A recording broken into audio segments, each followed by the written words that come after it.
An ocean of swaying green spread before Casa the fugitive. The sun was shining bright, bathing Avagdu in its warmth. Winter had finally left, and life was claiming its due.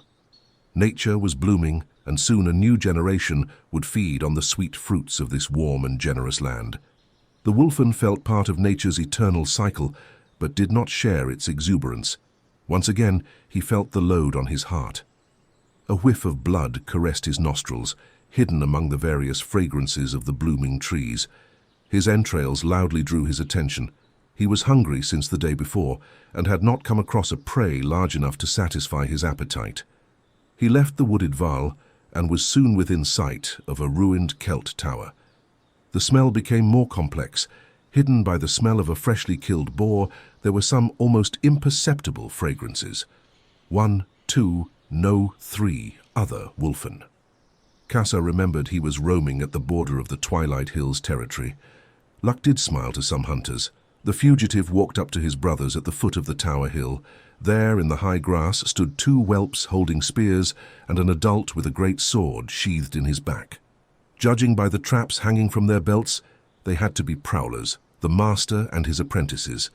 They did not seem surprised to see him. Your trail has brought you to the lands of Twilight, stranger. What is your name? My name is Kassar. I come in peace. I only seek food. The apprentices turned to their master. He pointed towards the 2 boar carcasses and to several other pieces of game. As you see, Arsal and Irach have learned their lessons well, so we have more than enough food. My name is Canram. Join us, take your share, and do not forget to thank my 2 apprentices. Kassar cut himself a large piece of meat and sat with his new companions. He bit into the tough flesh with great appetite. I've heard about you, Kassar. The stories say you are a good warrior and a rebel nonetheless. Here we do not judge individuals on their origin or their past, but upon their actions. Come hunt among us, and you will stay as long as you want to. Mother says you've traveled the whole of Arklash and lived hundreds of adventures. Where do you come from? Which star led you here, tell me. I am glad to finally find the sons of Ilya and share their meal. These last few days have been terrible, and I have witnessed dark events. I ventured the path of carnage with the devourers of Vialtis, Irag, and left them before their thirst for blood got hold of me. The 3 warriors of Twilight stiffened in surprise, Dane's stupor frozen. You're a devourer. Are the devourers close from here? No, I am not a devourer. You should know, Arsal, that to my eyes all wolfen are brothers. Then know that all the devourer bands from Alahan, Avagdu, and Nodankar have converged towards the forest of Cadwallon over the last weeks and are heading southwards. As I speak, they could have already set sail over the Migol Sea to devastate Akalani. They are mad. They are waging the war all the wolfen should have fought, but they are going to die. They don't stand a chance against the Akalanian guns. Nothing could be less certain. They are following Shurat, a warrior who... No, not a warrior. A beast. A warlord. Carnage embodied. You wish to hear a tale, Irag? Then listen to my story, and you will understand why I am glad to be back among my kin. It was a few moons back. I was traveling from Lushana and going back north, following a herd of aurochs, when on my way I met a band of devourers. They were followed by a group of impure half-elves from the Inkard.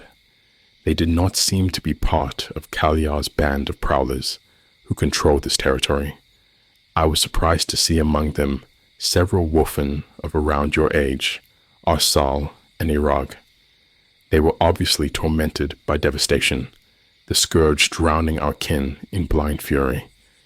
Intrigued, I joined the band. Its members told me that they were part of several groups which had gathered in Cadwallon before leaving eastwards. Their haruspices had inspected the entrails of their victims and foreseen a great battle starting from the forest of Cadwallon, burrow of the Devourers. I decided to remain among them. 2 days later, we reached our destination. Approaching the forest, I felt ill at ease, just like my fellow travelers had said. I felt like I was penetrating a place which had been robbed from its soul, a violated sanctuary. It was there, among the trees twisted by the wind, that the first Devourers desecrated their own stone circle and howled their hate of Elia. We were not the first, and not the last either. Devourers came from all over the horizon, having received the augury telling them to gather here. Dozens of warriors observed us as we arrived, sternly eyeing us. They had come with goblins, exiled orcs, Druun warriors, and many outcasts from all over the continent. I had never seen so many of our brothers victim of the devastation in one place, not even in Morn.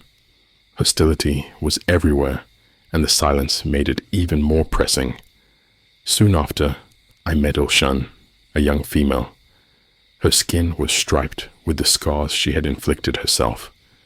This broken wolfen told me her sad story, and then told me of a lonely warrior called Shurat, whose feats had inspired the omens and the return of the Devourers to the accursed forest. Shurat, she also told me, is the warlord of the beast, the executioner of 10,000 warriors throughout Arklash. His fate had carried him to Cadwallon, and now an army of devastated and Devourers, craving for carnage, was gathering around him. The haruspices were right. We were on the verge of an unprecedented massacre. Ilshun guided me through the mist to the Lake of Apparitions, where other females seemed to be waiting. The lapping of the water drew my attention, and I soon saw the silhouette of a colossus standing in the mist, with water up to his waist.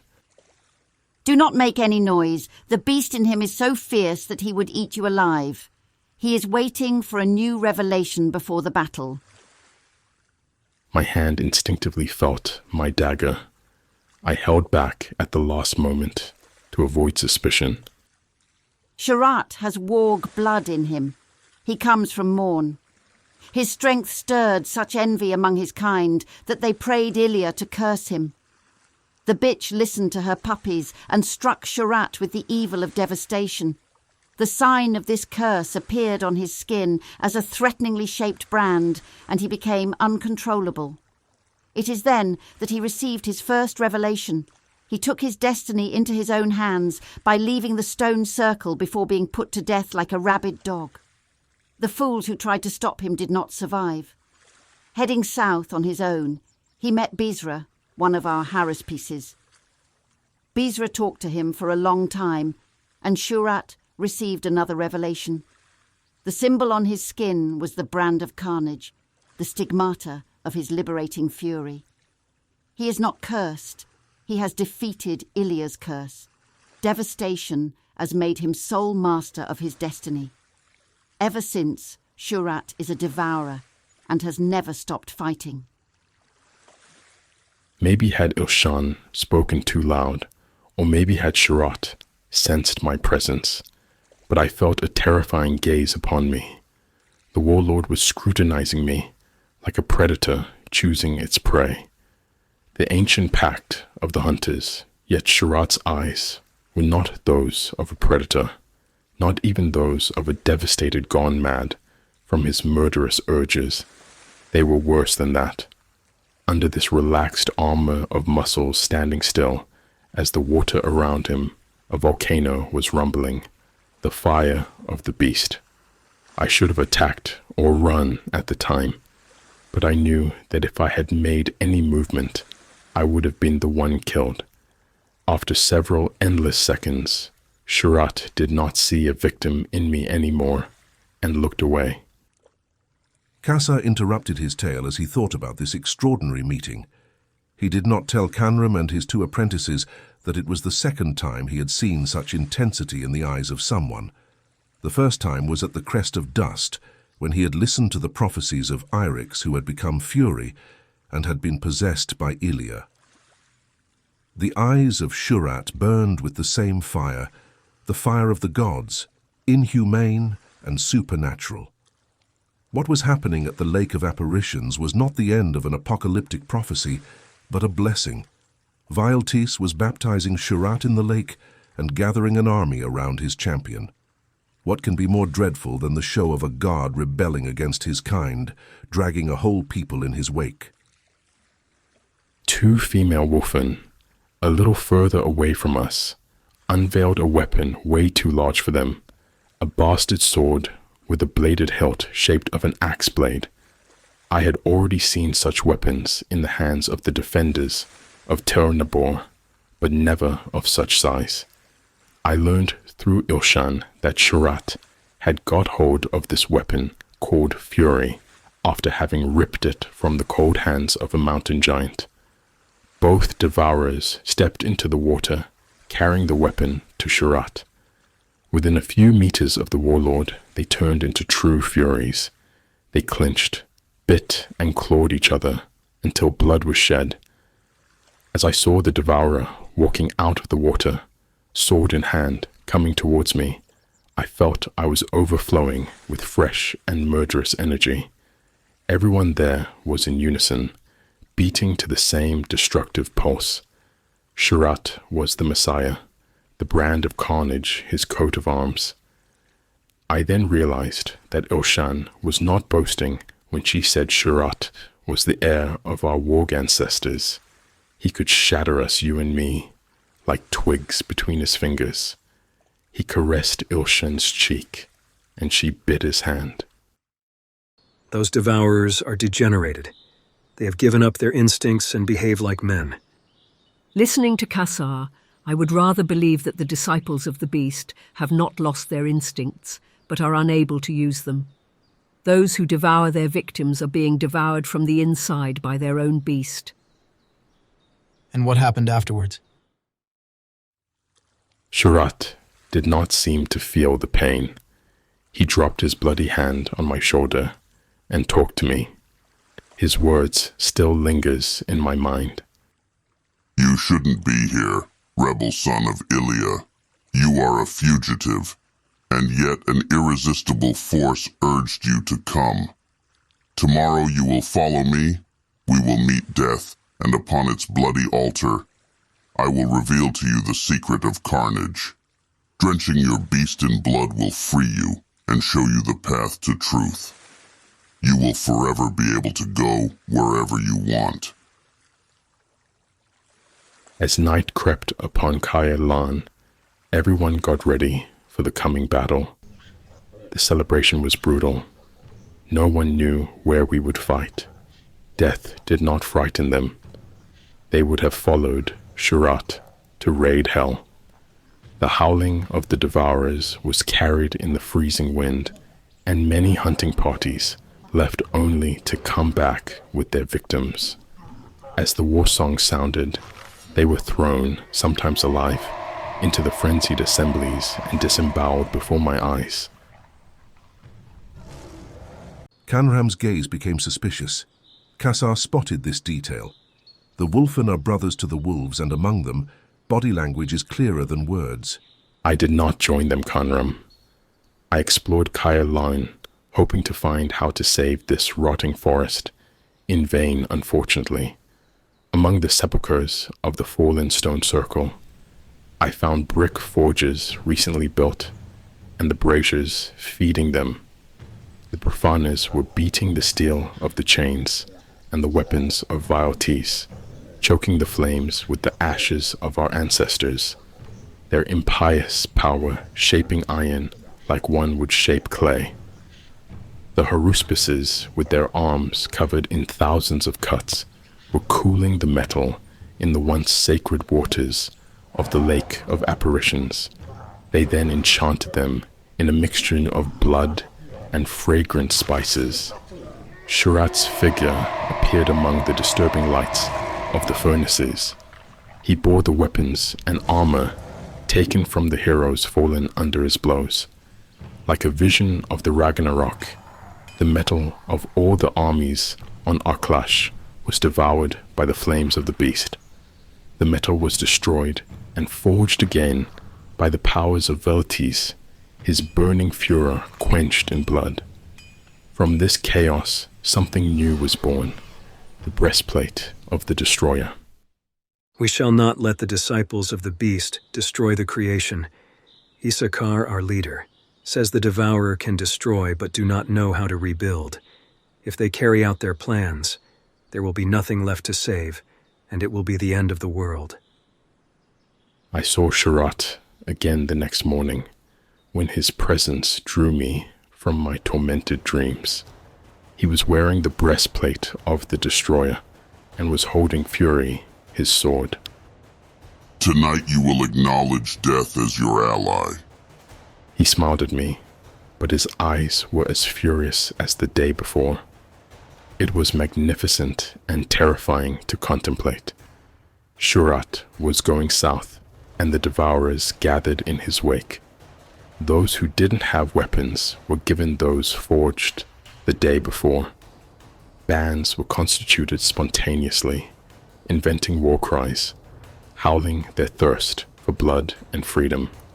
We had entered Kaya Lane in small groups of pariahs, full of frustration and smeared in disgrace.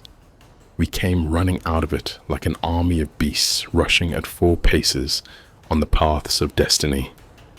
Shurat led the army of carnage without a glance for those who fell exhausted on the way.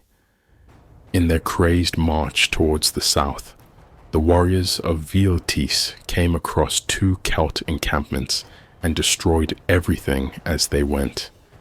I first believed that Shurat wanted to attack the imposing griffin fortress of the Temple of the North, but I was wrong. Our troops passed by the high walls of the commander's residence, but did not stop. The warlord, as I was about to discover, had other projects. Those humans and their fortress prisons. Why attack a stronghold where warriors are piling up when you can freely venture the surrounding lands? As the sun reached its zenith on the 3rd day, we saw smoke rising from the chimneys of the port of Cadwallon, hanging on the shores of the Migo Sea. Shurat stormed the fortifications and was the first to set foot on the ramparts. The warlord sliced through the defenders' ranks like the foam on a sea of blood, plowing a furrow in which we all followed. The Aquilanians' discipline did not save them this time. Any wall standing on the path of this roaring comet is bound to crumble like a dead leaf. Cadwallon, the supplier of the Temple of the North, fell under the claws of the beast before dusk, and not a single cannon had sounded. The city was then left to the instincts of the disciples of carnage. Shurat maimed the faithful of Danu and Merin on the church tower before dropping them or scattering their limbs in the winds. Everywhere the warriors gave in to the most beastly furor. Many sailors on the Migo Sea got to witness the flaming entrails of Cadwallon and see the beacon of the lighthouse disappear in the deafening explosion of the powder stores. I soon left Cadwallon, the martyr, undecided between the passion of carnage and the disgust this horrible feast inspired me. I had seen the truth promised by Shurat. The devourers had defeated the devastation by completely embracing it. Nothing can evade their inextinguishable thirst for blood. While the sons of Ilia struggle to contain the advance of civilization, the disciples of Veltis are destroying it. Why did you not stay with them then? Rackham looked at Arsal and Irag. She had guessed the answer, but wanted her 2 young apprentices to hear the answer directly from Kassar. One day they might have to choose for themselves between Ilia and Veltis. It is true that the anger we, Wolfen, feel regarding humanity and its tools might be boundless. United, we would have no problem overthrowing 1001 Cadwallon and putting an end to the destructive madness of man. But what I saw there, no wolfen could ever wish to his worst enemy. We have a history, roots, and traditions. We are wild, but we are not cruel. The devourers of carnage are scourges only fueled by the promise of further massacres. If such is the fate they have chosen, it is in no way better than ours. As I left in the early hours of dawn, I saw devourers getting the captured ships ready to set sail. They were receiving the precious advice of the impure, marauders of the Incaro River, and of the goblins among which former pirates could be found. They were speaking of Aquilania, its stakes and its nunneries. A few hours later, I swiftly hid in the bushes as I saw the regiments of the Temple of the North marching towards Alderlan. Shurat, in his crazed rush, had forced them to leave their fortress. The Templars were not prepared for the spectacle awaiting them. By now, Shurat must be ravaging the northern lands of Aquilani or fighting the Templars of the north. Never has the Ragnarok struck so close to the empire of Merin. Tonight, the disciples of the one god will certainly not sleep soundly. Kassa finished his meal shrouded in heavy silence. He soon left Arsal, Iraq and Canram, saluting them before resuming his journey. The boar's flesh had given him renewed vigor, but had not restored his tranquility. He thought about the chapter he had not told his companions, for he did not understand it himself. Kassa had lied when he had told them the army of Carnage had attacked the Aquilanian by surprise. One rarely manages to surprise a griffin, and the defenders of the port were better prepared than foreseen. As Shurat stormed the walls, the Aquilanian guns had fired one round, just one, but it had been deadly. The cannonballs, the grape shot and the hail of rifle bullets had reaped many warriors. Kassa had only survived because he had thrown himself instinctively to the ground. Shurat had laughed in the face of the deadly shots, and the fugitive was sure he had seen a cannonball hit him right in the chest. A second later, when Kassa got up, Shurat was still running like he had never fallen, as if the cannonball had never existed. Everyone had been watching the warlord, and the fugitive had been the only one who had seen the change in the fabric of destiny. Ever since this event, Kassa had doubts. He had been wondering if it was in fact his instincts which had urged him to dive, or if, like Shurat, he had evaded death through the intervention of a mysterious power. The meaning of this revelation tormented him, and his journey had not been the same since.